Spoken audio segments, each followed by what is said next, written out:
Money isn't math. It's emotion, it's ego, it's fear, status, greed, insecurity, survival instincts, all dancing in your bank account. And the reason you're not where you want to be financially, it's not because you're lazy. It's because no one ever taught you the psychology behind this thing.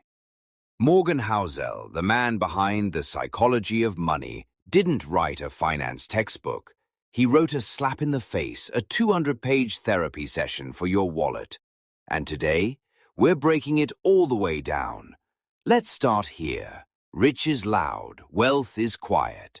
That's the line that should make you rethink the guy in your neighborhood with the rented Benz. Because wealth, real wealth, is what you don't see. It's the money you didn't spend. It's the house you could have upgraded but didn't. It's the flex that stays in your savings account. And yet most people chase rich because rich looks cool. Rich gets likes. Rich gets envy. But rich is usually broke with better lighting. Let that one sink in. Bill Gates, he's got a net worth that makes countries jealous. But guess what?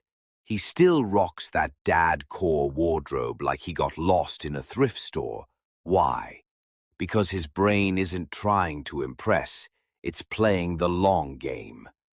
Compare that to your friend who posts hustle culture quotes while financing a lifestyle he can't even afford to maintain. That's not ambition, that's financial cosplay. Let's get deeper. Behavior, IQ. Most people think becoming rich is about being smart.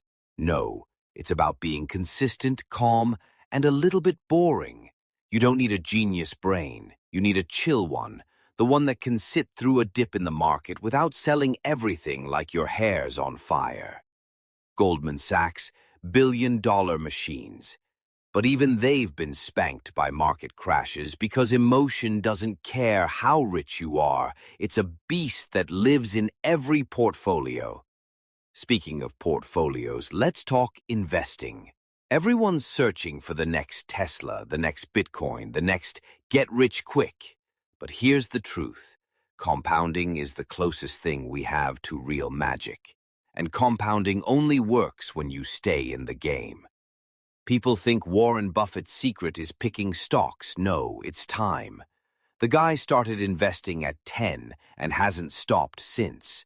That's over 80 years of compounding.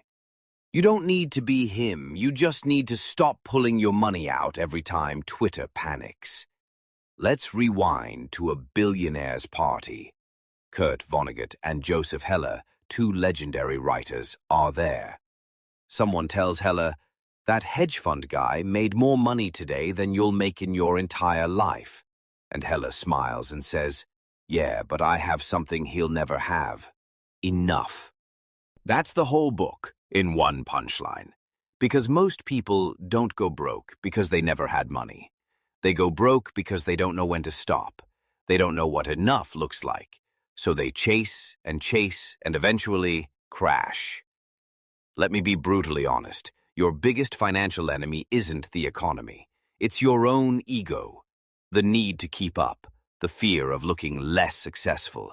The Instagram poison convincing you that if you're not in Bali sipping a $9 smoothie, you're losing. You're not. You're just not spending stupidly. And that makes you dangerous in a world of impulse buyers. Another brutal truth? Luck matters. Yeah, hustle hard, build skill, all that.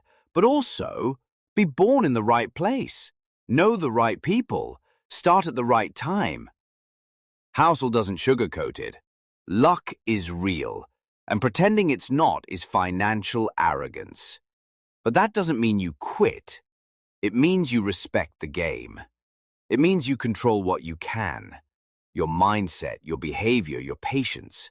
And let compounding do its quiet work. Now, let's talk risk.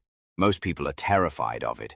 But Housel says, take risks you can recover from. Start the side hustle. Try the investment, launch the thing, but don't bet your rent money on it. Smart money plays the long game without putting survival at stake. You want to know how to be wealthy? Be boring. Invest in index funds. Spend less than you earn. Don't try to time the market. That's it. No crypto gamble, no stock tips from your barber. Just consistency, time, and self-control. But boring doesn't sell, so people ignore it. They look for hype, for hacks, for dopamine hits, and end up broke again. Let me drop something harsh.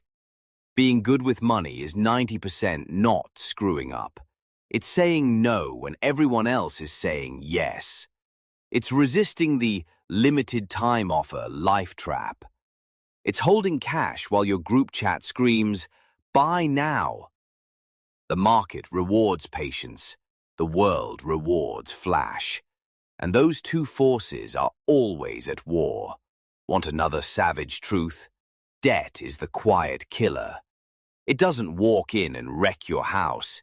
It sits on your shoulder and whispers bad choices into your ear.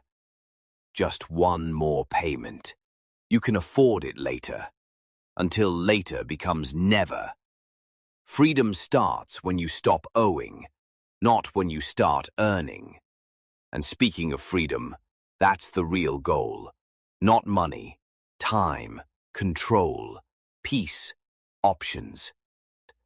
That's wealth. That's why you save. That's why you invest. Not to impress, but to own your damn schedule. Ever seen a rich person still stuck in a job they hate?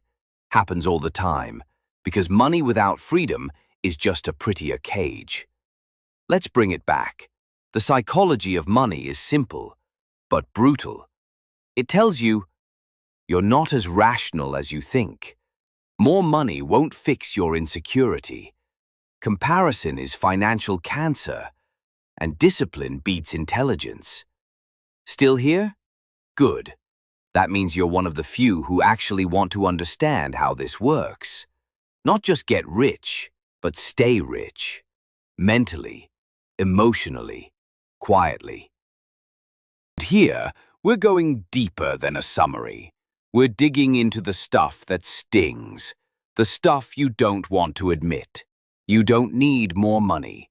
You need more clarity, more patience, more, "I'm good, I don't need that flex." And if that hits you in the gut, good. That's where growth starts. Let me say this loud. You don't rise financially by getting lucky once. You rise by not messing up for decades. So, if you're chasing trends, burning out, flexing for strangers, stop, reset, build slow, grow smart, play the long game. Because in the end, wealth isn't about beating others. It's about beating your own worst habits. And now you know.